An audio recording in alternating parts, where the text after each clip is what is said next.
44তম BCS এর মৌখিক পরীক্ষা বাতিল, নতুন করে মূল্যায়ন হবে 45-এর লিখিত পরীক্ষা, 46-এর সুযোগ পাবেন আরো 10,000।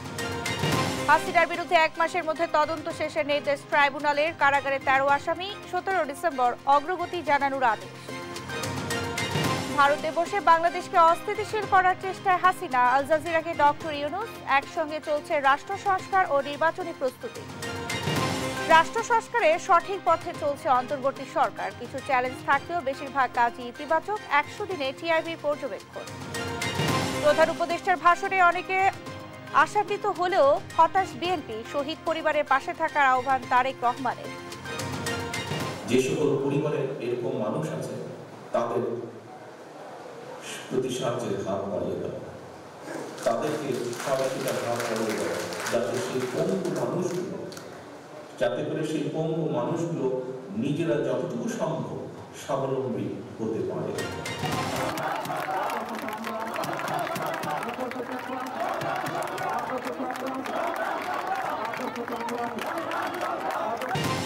বিশ্ববিদ্যালয়ের দাবিতে মহাখালীতে তিতুমীর কলেজের শিক্ষার্থীদের সড়ক অবরোধ, মঙ্গলবার ফের সড়ক ও রেলপথ অবরোধের ঘোষণা।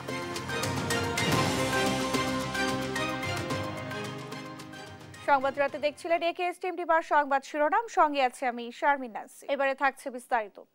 স্বচ্ছতা ফেরাতে 44, 45 ও 46তম বিসিএস পরীক্ষায় নতুন করে সিদ্ধান্ত নিল বাংলাদেশ সরকারি কর্ম কমিশন। সোমবার প্রেস বিজ্ঞপ্তিতে পিএসসি জানায় 44তম বিসিএস এর মৌখিক পরীক্ষা বাতিল করা হয়েছে। পুনরায় নতুন করে মৌখিক পরীক্ষার তারিখ ঘোষণা করা হবে। 45তম বিসিএস এর খাতা আবারও মূল্যায়ন করা হবে বলে জানানো হয়। এদিকে 46তম বিসিএস এর প্রিলিমিনারিতে পুনরায় ফল প্রকাশ করবে পিএসসি। তবে নতুন করে টেকানো হবে আগের উত্তীর্ণদের সমসংখ্যক প্রার্থীকে, অর্থাৎ আরো 10,000-এর বেশি প্রার্থী নতুন করে সুযোগ পাবেন। প্রশ্ন ফাঁস মন্ত্রীদের সুপারিশে ক্যাডার নিয়োগ সহ বিভিন্ন অনিয়ম দুর্নীতির অভিযোগে গত জুলাইয়ে চরম সমালোচনার মুখে পড়ে সরকারের স্বায়ত্তশাসিত এই সংস্থাটি।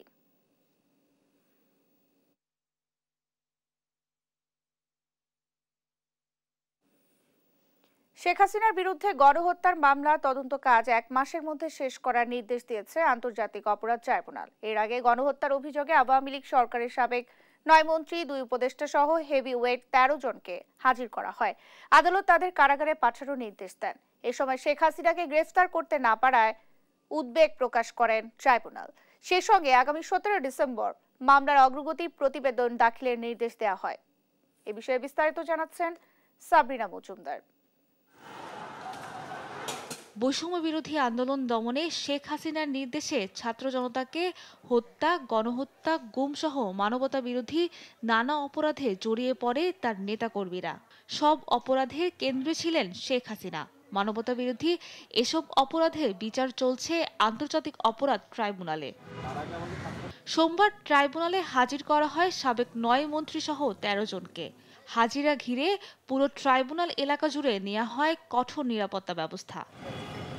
দিনের প্রথম আসামি হিসেবে ট্রাইব্যুনালে পা দেন সাবেক মন্ত্রী গোলাম দস্তগীর গাজী। একে একে আসেন দীপুমণি, ফারুক খান, শাহজাহান খান, আনিসুল হক, মেনন, ইনুসহ মোট 13 জন। তিল ধারণের ঠাঁই ছিল না ট্রাইব্যুনালে। পরে তাদেরকে আনুষ্ঠানিকভাবে গ্রেফতার দেখানো হয়।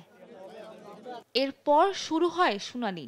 শুরুতেই চিফ প্রসিকিউটর বলেন, আওয়ামী শাসনামলে শেখ হাসিনাকে স্বৈরাচার বানায় তার নেতাকর্মীরা। গণ অভ্যুত্থান ঘিরে গণহত্যার কেন্দ্রে ছিলেন সাবেক প্রধানমন্ত্রী।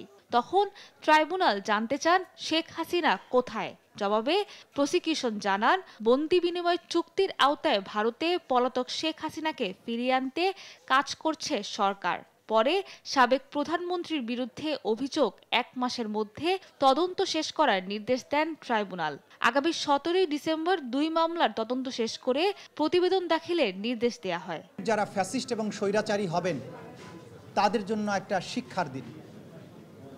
ক্ষমতার দম্ভ এবং মানুষের স্বাধীনতার আকাঙ্ক্ষাকে দমন করার জন্য অপরাধের মাধ্যমে, হত্যাকাণ্ডের মাধ্যমে, নিপীড়নের মাধ্যমে একটা জাতির আকাঙ্ক্ষাকে দমন করে গণহত্যা চালিয়ে মানবতা বিরোধী অপরাধ করে ক্ষমতায় যে চিরদিন থাকা যায় না এবং বিচারের মুখোমুখি হতে হয়, আজকের দিনে এই আদালতের দৃশ্য দেখে ভবিষ্যতে বাংলাদেশের যারা স্বৈরাচারী হওয়ার স্বপ্ন দেখেন তারা যদি শিক্ষা গ্রহণ করেন সেটা আজকের দিনের জন্য একটা বড় লেসন হবে বলে আমরা মনে করি। এদিন বেশ কয়েকজন আসামি আইনজীবী নিয়োগ করেন। আদালতের কাছে অভিযোগপত্র চেয়েছেন 7 আসামির আইনজীবী। 2010-এর 9-3 বিধি অনুসারে একটি আবেদন সাবমিট করি। মাননীয় ট্রাইব্যুনাল মৌখিকভাবে বলে দিয়েছেন যে আদেশের এলিগেশনের কপি আপনাদের 2 জন আসামি সহ অন্যান্য আসামিদেরও প্রদান করা হইবে। যে আন্তর্জাতিক অপরাধ ট্রাইব্যুনাল গঠন করেছিল আওয়ামী লীগ সরকার, আজ সেই ট্রাইব্যুনালে খোদ হাজির হয়েছেন আওয়ামী লীগের প্রভাবশালী নেতাকর্মীরা। আসামিদের প্রথম হাজিরার মধ্য দিয়ে গতি পেল জুলাই আগস্ট গণঅভ্যুত্থানে সংঘটিত মানবতা বিরোধী অপরাধের বিচারিক কার্যক্রম। তবে মূল অভিযুক্ত শেখ হাসিনাকে দেশে ফেরানোই বড় চ্যালেঞ্জ বলে মনে করছেন প্রসিকিউশন। সাবরিনা মজুমদার, দেশ টিভি, ঢাকা। গণহত্যার দায়ে আওয়ামী লীগ নেতাদের বিচার কার্যক্রম ঘিরে কোনো নিরাপত্তা ঝুঁকি নেই বলে জানিয়েছেন স্বরাষ্ট্র উপদেষ্টা জাহাঙ্গীর আলম। এ সময় পাকিস্তানের পণ্যবাহী জাহাজ নিয়ে ভারতীয় গণমাধ্যমের অপপ্রচারের সমালোচনা করেন তিনি। এদিকে পুলিশ সংস্কার কমিশনের প্রধান সফররাজ হোসেন বলেন, পুলিশ ভেরিফিকেশনে রাজনৈতিক পরিচয় নয়, ন্যাশনাল আইডি কার্ডই হতে হবে মূল মানদণ্ড। বিস্তারিত থাকছে শিউলি রায়ের রিপোর্টে। সোমবার সকালে স্বরাষ্ট্র মন্ত্রণালয়ে মহান বিজয় দিবস উদযাপনে সার্বিক নিরাপত্তা বিষয়ক সভায় 16ই ডিসেম্বর স্মৃতিসৌধের শ্রদ্ধা নিবেদন ঘিরে সড়কের যানজট নিরসন ও নিরাপত্তার ব্যবস্থা নেওয়া হবে, কোনো হুমকি নেই জানিয়ে স্বরাষ্ট্র উপদেষ্টা বলেন, জাতীয় পতাকার অবমাননা ঠেকাতে তদারকি করা হবে। প্রশ্নের জবাবে তিনি বলেন, আন্তর্জাতিক অপরাধ ট্রাইব্যুনালে গণহত্যার বিচার ঘিরে নিরাপত্তার কোনো ঝুঁকি নেই। এখানে কোনো ধরনের সিকিউরিটি থ্রেট না দিলে কোনো ধরনের সিকিউরিটি থ্রেট নেই। চট্টগ্রাম বন্দরে আসা পাকিস্তানের পণ্যবাহী জাহাজ নিয়ে ভারতীয় গণমাধ্যম অপপ্রচারের জবাব দিতে দেশের গণমাধ্যমের প্রতি আহ্বানও জানান স্বরাষ্ট্র উপদেষ্টা। ইন্ডিয়ান মিডিয়া অনেক কিছু বলে, আপনারাও বলেন, সত্যি ঘটনাটা আপনারা প্রকাশ করে দেন। এদিকে বিকেলে সচিবালয়ে স্বরাষ্ট্র উপদেষ্টার সাথে বৈঠক করে পুলিশ সংস্কার কমিশন। পরে কমিশন প্রধান সফররাজ হোসেন বলেন, পুলিশ ভেরিফিকেশনে ন্যাশনাল আইডি কার্ডই হবে মূল ডকুমেন্টস। রাজনৈতিক পরিচয় গুরুত্ব পাবে না এমন প্রস্তাব দেওয়া হবে। ডকুমেন্ট হলো ন্যাশনাল আইডি কার্ড, কারণ government already national ID card আইনের মাধ্যমেই এটার পিছনে আইন আছে, back by some law, national ID card. এবং ন্যাশনাল আইডি কার্ড যা থাকবে সেটা হলো প্রথম ডকুমেন্ট। এটার ভিত্তিতে যদি দু একটা জিনিস চেক করতে হয়, করতে হবে। হাইকোর্টের নির্দেশনা মেনে পুলিশ গ্রেফতার ও রিমান্ড নিতে পারে, এমন সুপারিশও করা হবে বলে জানান কমিশন প্রধান। অ্যারেস্ট করবে, কিন্তু সেক্ষেত্রে কিছু কিছু নিয়মকানুন মানতে হবে। শিউলি রায়, দেশ টিভি, ঢাকা। ভারতে বসে বাংলাদেশকে অস্থিতিশীল করার চেষ্টা করছেন পলাতক সাবেক প্রধানমন্ত্রী শেখ হাসিনা। তাকে নিয়ম অনুযায়ী ফেরত চাওয়া হবে। কাতার ভিত্তিক সংবাদ মাধ্যম আল জাজিরাকে দেয়া সাক্ষাৎকারে এমন মন্তব্য করেন প্রধান উপদেষ্টা ডক্টর মোহাম্মদ ইউনূস। বলেন, রাষ্ট্র সংস্কার ও নির্বাচনী প্রক্রিয়া একসঙ্গে চলছে। বিস্তারিত থাকছে লুৎফর কবিরের রিপোর্টে। এবারের জলবায়ু সম্মেলন COP29-এ অংশ নেন বাংলাদেশের প্রধান উপদেষ্টা ডক্টর মোহাম্মদ ইউনূস। ক্রমবর্ধমান জলবায়ু বিপর্যয় মোকাবিলায় করণীয় নিয়ে বিশ্বকে এখনই সজাগ হওয়ার আহ্বান জানান।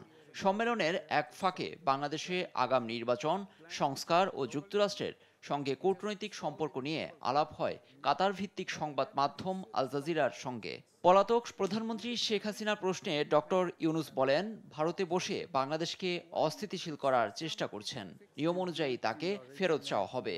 Complained about her doing that because this kind of destabilizes Bangladesh, because she's making speeches calling for movements inside of Bangladesh.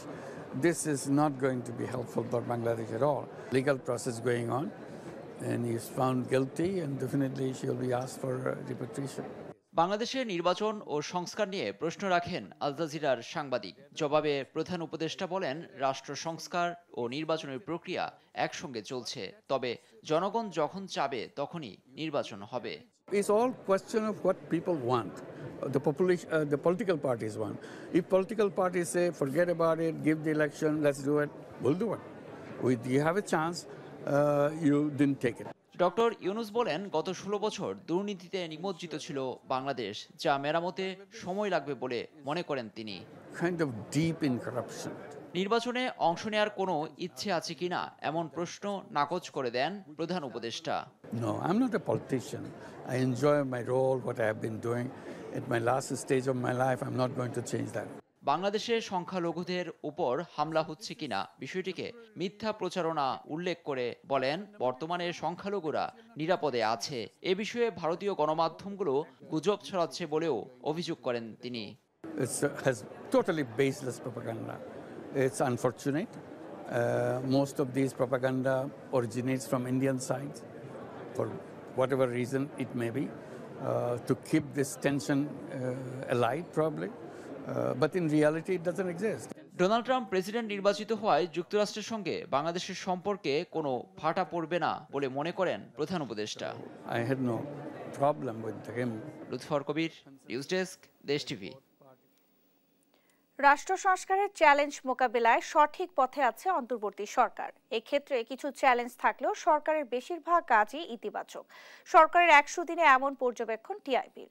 শুধু নির্বাচনের জন্য নয়, রাষ্ট্র সংস্কারের উদ্দেশ্যে ছাত্র জনতার আত্মত্যাগ, এমন মন্তব্য করে সরকারকে আরও আন্তরিক হয়ে কাজ করার তাগিদ দেয় সংস্থাটি।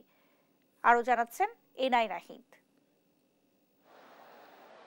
বৈষম্যহীন বাংলাদেশ গড়ার লক্ষ্যে ছাত্র জনতার আন্দোলনের তোপের মুখে গেল 5 আগস্ট দেশ ছাড়েন শেখ হাসিনা। তার 3 দিন পর 8 আগস্ট ছাত্র জনতার দাবির মুখে নোবেল বিজয়ী ডক্টর ইউনূসের নেতৃত্বে রাষ্ট্র সংস্কারের দায়িত্ব নেয় অন্তর্বর্তী সরকার। নতুন বাংলাদেশে কর্তৃত্ববাদী সরকার পতন ও পরবর্তী 100 দিনে কতটুকু সফল অন্তর্বর্তী সরকার, এ নিয়ে সোমবার সংবাদ সম্মেলনে পর্যবেক্ষণ তুলে ধরে টিআইবির নির্বাহী পরিচালক ডক্টর ইফতেখারুজ্জামান। মূল প্রতিবেদন উপস্থাপন করেন প্রধান গবেষক শাহজাদা এম আকরাম। এ সময় তুলে ধরা হয় অন্তর্বর্তী সরকারের চ্যালেঞ্জ ও সম্ভাবনা। নানা উদ্যোগের পরেও বাজার নিয়ন্ত্রণে কাঙ্ক্ষিত সফলতা পায়নি অন্তর্বর্তী সরকার। একই সাথে আইন শৃঙ্খলা বাহিনী পুনর্গঠনে সরকারি উদ্যোগও ধীরগতির বিষয়টি তুলে ধরা হয়। আইন শৃঙ্খলা পরিস্থিতি ক্ষেত্রে প্রথম দিকে প্রতিবাদের পতনের পর যে ধরনের অরাজকতা ছিল সেটি অনেকটাই কাটিয়ে ওঠা সম্ভব হয়েছে, কিন্তু আরও স্থিতিশীলতার প্রয়োজন। শিক্ষা খাতে সুনির্দিষ্ট সংস্কারের কার্যক্রম জরুরি বলে মনে করেন টিআইবির নির্বাহী পরিচালক। টেক্সট বুক পর্যালোচনা কমিটিকে একবার গঠন করে আবার ভেঙে দেওয়া, এর মাধ্যমে কিন্তু শিক্ষা খাতের রূপান্তর হবে না আমরা মনে করি। এটি জাতীয় জীবনের অত্যন্ত ভবিষ্যতে আমরা যে নতুন বাংলাদেশ, সেটার জন্য অপরিহার্য একটি খাত। এখানে আমরা মনে করি সুনির্দিষ্ট সংস্কারের কার্যক্রম গ্রহণ করা উচিত। সংস্কার ছাড়া শুধু নির্বাচনের জন্য আন্দোলন হয়নি উল্লেখ করে টিআইবির নির্বাহী পরিচালক বলেন, দেশের ভঙ্গুর পদ্ধতির যথাযথ সংস্কার না হলে গণঅভ্যুত্থানে ছাত্র জনতার আত্মত্যাগ সফল হবে না। রাষ্ট্র সংস্কার সম্পন্ন না করে অন্তত সেটার জন্য সুনির্দিষ্ট পদক্ষেপ সহ আইনি এবং প্রাতিষ্ঠানিক পরিবেশ সৃষ্টি করার মতো জায়গায় না গিয়ে চট করে নির্বাচন অনুষ্ঠিত হয়, তাহলে এই যে ছাত্র জনতার মূল যে আন্দোলন এবং তার যে চেতনা, সেটা কিন্তু অর্জিত হওয়ার পথে অন্তরায় থেকেই যাবে। এ সময় ঢালাওভাবে সাংবাদিকদের অ্যাক্রিডিটেশন কার্ড বাতিল করার সমালোচনা করেন টিআইবি। জানান, গণমাধ্যমের জন্য এটা হুমকি। সেটাই গিয়ে পাথরে খোদাই। এনআই নাহিদ, দেশ টিভি, ঢাকা। রাষ্ট্র সংস্কার এগিয়ে নিতে আরো 5টি কমিশন ঘোষণা করেছে অন্তর্বর্তী সরকার। গণমাধ্যম, স্বাস্থ্য, শ্রম, নারী বিষয়ক এবং স্থানীয় সরকার সংস্কার কমিশনের সদস্যদের নাম প্রকাশ করে সোমবার প্রজ্ঞাপন জারি করা হয়েছে। জাতীয় অধ্যাপক একে আজাদ খানকে স্বাস্থ্য বিষয়ক সংস্কার কমিশনের প্রধান করা হয়েছে। গণমাধ্যম সংস্কার কমিশনের প্রধান হয়েছেন সাংবাদিক কামাল আহমেদ। শ্রম অধিকার বিষয়ক সংস্কার কমিশনের প্রধান হিসেবে দায়িত্ব পালন করবেন সৈয়দ সুলতান উদ্দিন আহমেদ। নারী বিষয়ক সংস্কার কমিশনের প্রধান হিসেবে থাকবেন শিরিন পারভিন হক, আর স্থানীয় সরকার সংস্কার কমিশনের নেতৃত্ব দেবেন অধ্যাপক তোফায়েল আহমেদ। প্রজ্ঞাপনে বলা হয়েছে, 90 দিনের মধ্যে অন্তর্বর্তী সরকারের প্রধান উপদেষ্টার কাছে প্রতিবেদন হস্তান্তর করবে কমিশন। এ নিয়ে পূর্ণাঙ্গ সংস্কার কমিশনের সংখ্যা দাঁড়ালো 11টিতে।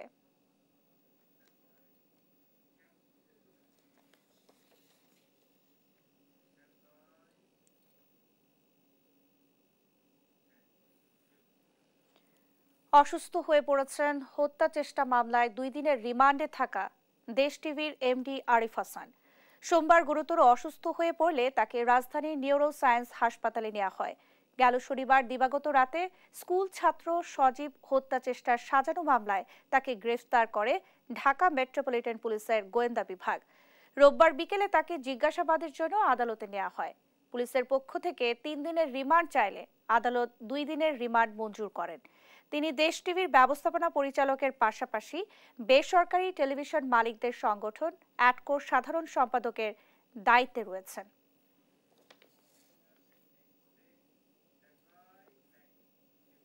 দেখছেন সংবাদ রাত। গণ আন্দোলনে ক্ষতিগ্রস্ত পরিবারের পাশে দাঁড়াতে নেতাকর্মীদের প্রতি আহ্বান জানান বিএনপির ভারপ্রাপ্ত চেয়ারম্যান তারেক রহমান। আর প্রধান উপদেষ্টা ডক্টর ইউনূসের জাতির উদ্দেশ্যে দেয়া ভাষণে নির্বাচনের কোনো রোড ম্যাপ না থাকায় হতাশা জানিয়েছেন বিএনপি মহাসচিব মির্জা ফখরুল ইসলাম আলমগীর। বিস্তারিত সাইফুল রিপোর্টের প্রতিবেদনে।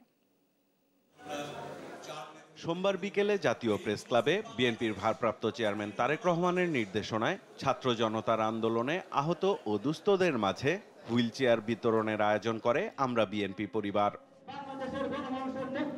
এ সময় প্রতিষ্ঠা লগ্ন থেকে দুস্থ, অসহায় ও ছাত্র জনতার আন্দোলনে আহত নিহতদের পাশে দাঁড়াতে আমরা বিএনপি পরিবারের নেয়া নানা উদ্যোগের কথা তুলে ধরেন সংগঠনটির আহ্বায়ক আতিকুর রহমান রুমন। এ পর্যন্ত বাংলাদেশের ঢাকা মহানগর সহ 28টি জেলার এইসব শহীদ পরিবারের বাড়ি বাড়ি গিয়েছি, খোঁজ নিয়েছি, সামান্য কিছু হেল্প করেছি। বিশেষ অতিথির বক্তব্যে আন্তর্জাতিক গণমাধ্যমে অন্তর্বর্তী সরকারের প্রধান উপদেষ্টা ডক্টর ইউনূসের দেয়া মন্তব্যের বিষয়ে প্রশ্ন তোলেন বিএনপির সিনিয়র যুগ্ম মহাসচিব রুহুল কবির রিজভী। এই সংস্কার বাস্তবায়ন করতে কি বলে যে 4 বছর লাগবে, যে মানে অবাধ সুষ্ঠু নির্বাচনের জন্য আমাদের লড়াই, যারা ভোট দিতেই পারেনি, ভোট দেওয়াই জানে না, তারা আর কতদিন বঞ্চিত হবে? সরকারের মধ্যেই কোথাও কোনো জায়গায় ঘাপলা আছে। সরকারের মধ্যেও কেউ নানা ধরনের কোনো মানে কি বলবো যে কোনো মাস্টার প্ল্যান আছেন কিনা, এইটা এখন আমাদেরকে মানে ভাবিয়ে তুলছে। প্রধান অতিথির বক্তব্যে বিএনপির ভারপ্রাপ্ত চেয়ারম্যান তারেক রহমান বলেন, জনগণের অধিকার ফিরিয়ে আনার আন্দোলনে আত্মাহুতি দেয়া প্রতিটি মানুষের স্মৃতি ধরে রাখতে ব্যবস্থা নেবে বিএনপি। পাশে থাকবে প্রতিটি ক্ষতিগ্রস্ত পরিবারের। বাংলাদেশের সকল মানুষকে বলতে চাই, কারো মাধ্যমে যাবার দরকার নেই। আপনি নিজে যদি মনে করেন যে আপনি 1 জন হোক, 2 জন হোক, 5 জন হোক, আপনার সামর্থ্য অনুযায়ী আপনি কাউকে সহযোগিতা করতে পারবেন, সেই মানুষটিকে কিছুটা হলেও চলাফেরায় হোক বা ভিন্নভাবে হোক স্বাবলম্বী করে দেওয়ার দয়া করে সহযোগিতার হাত বাড়িয়ে দিবেন। এদিকে মাওলানা আব্দুল হামিদ খান ভাসানীর 48তম মৃত্যুবার্ষিকী উপলক্ষে জাতীয় প্রেস ক্লাবে বিএনপির আলোচনা সভায় দলটির মহাসচিব মির্জা ফখরুল ইসলাম আলমগীর বলেন, নির্বাচিত সরকার ক্ষমতায় এলে যারা দেশের স্থিতিশীলতা নষ্ট করে দেশকে সংঘাতের দিকে নিতে চাইছে, তাদের অপচেষ্টা ব্যর্থ হবে। আমাদের প্রধান উপদেষ্টা মহোদয় একটা 100 দিনের পূর্তির বক্তব্য রেখেছেন, ভালো হয়েছে, অনেকেই আশান্বিত হয়েছে। আমি একটু আশাহত হয়েছি। আমি আশা করেছিলাম যে প্রধান উপদেষ্টা মহোদয় তার সমস্ত প্রজ্ঞা দিয়ে সমস্যাটা চিহ্নিত করে তিনি নির্বাচনের একটা রূপরেখা দেবেন। আমি কেন বারবার নির্বাচনের কথা বলছি? কারণ নির্বাচন দিলে আমার অর্ধেক সমস্যার সমাধান হয়ে যায়। বিএনপি ক্ষমতায় যাক না যাক, দ্যাট ইজ ইম্যাটেরিয়াল। সংস্কার অবশ্যই করতে হবে, তবে তা যৌক্তিক সময়ে বলেও মন্তব্য করেন বিএনপি মহাসচিব। অবশ্যই সংস্কার চাই, আমরাই আগে বলেছি, এটা আপনাকে যৌক্তিক সময়ের মধ্যে করতে হবে। সাইফুল রিপন, দেশ টিভি, ঢাকা। সংস্কার কমিশন নির্বাচনী রোড ম্যাপেরই অংশ বলে জানিয়েছেন প্রধান উপদেষ্টার প্রেস সচিব শফিকুল ইসলাম। সন্ধ্যায় ফরেন সার্ভিস একাডেমিতে সমসাময়িক বিষয়ে প্রেস ব্রিফিংয়ে এই কথা বলেন তিনি। বলেন, দ্রুতই সুষ্ঠু নির্বাচন আয়োজনে কাজ করবে সংস্কার কমিশন। এ সময় তিতুমির কলেজের ছাত্রদের শান্ত থাকার আহ্বান জানিয়ে তিনি বলেন, আলোচনার মাধ্যমে বিষয়টি দ্রুত সমাধান করা হবে। সংবাদ সম্মেলনে অ্যাক্রিডিটেশন কার্ড বাতিল হওয়া সাংবাদিকরা যৌক্তিক কারণ দেখিয়ে রিভিউ আবেদন করলে তথ্য মন্ত্রণালয় পুনরায় ভেবে দেখবে বলে জানান তিনি। সংবিধান সংশোধনের সংস্কারে কমিশন সদস্যদের বাইরেও সব জাতিগোষ্ঠীর প্রতিনিধিদের সাথে আলোচনা করা হবে। ডিপার্টমেন্টের থেকে আমাদেরকে দেওয়া হয়েছে। আমরা দেখছি যে ক্রাইমের যে স্ট্যাটিস্টিক্স এটা দেখাচ্ছে যে মোটামুটি ভালো উন্নতি হয়েছে, অলমোস্ট গত বছরের মতো। স্বতন্ত্র বিশ্ববিদ্যালয়ের দাবিতে অনড় তিতুমির কলেজের শিক্ষার্থীরা। মঙ্গলবারও কর্মসূচি অব্যাহত রেখেছে তারা। এদিন অনির্দিষ্টকালের জন্য তিতুমির কলেজের ক্লোজ ডাউনের পাশাপাশি ক্যাম্পাসের সামনে সড়ক অবরোধ করবেন শিক্ষার্থীরা।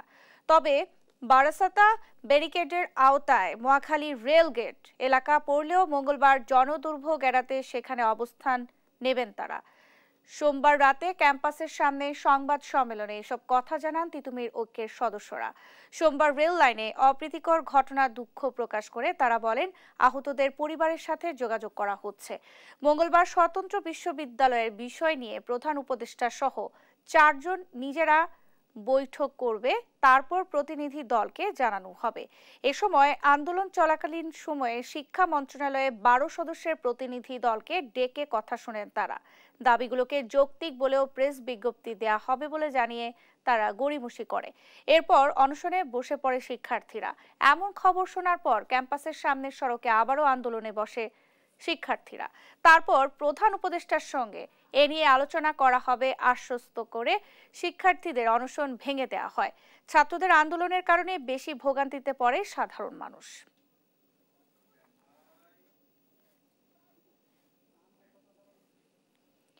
রাজশাহী বিশ্ববিদ্যালয়ে আন্তঃবিভাগ ফুটবল টুর্নামেন্টে আইন ও মার্কেটিং বিভাগের শিক্ষার্থীদের মধ্যে সংঘর্ষ হয়। এতে শিক্ষক, শিক্ষার্থী, সাংবাদিক সহ অন্তত 20 জন আহত হন। আহতদের রাজশাহী মেডিকেল কলেজ হাসপাতালে ভর্তি করা হয়েছে। সোমবার সন্ধ্যায় শেখ কামাল স্টেডিয়ামে মার্কেটিং বিভাগ 1-0 গোলে বিজয়ী হয়। গোলের পর উভয় পক্ষের মধ্যে স্লোগান, বাকবিতণ্ডা এবং পরে ইট পাটকেল এবং লাঠি সোঁটা নিয়ে ধাওয়া পাল্টা ধাওয়া শুরু হয়। এই ঘটনায় মার্কেটিং বিভাগের শিক্ষককে লক্ষ্য করে গাড়ি ভাঙচুর এবং আইন বিভাগের কক্ষের জানালা ভাঙচুর হয়। এক সাংবাদিকের উপর আক্রমণও করা হয় এবং তার ফোন থেকে ভিডিও মুছে ফেলা হয়। পরিস্থিতি রাত 8টার দিকে পুলিশ ও বিশ্ববিদ্যালয় প্রশাসনের হস্তক্ষেপে শান্ত হয়। প্রক্টর অধ্যাপক ডক্টর মাহবুবুর রহমান জানান, অভিযুক্তদের চিহ্নিত করে ব্যবস্থা নেওয়া হবে।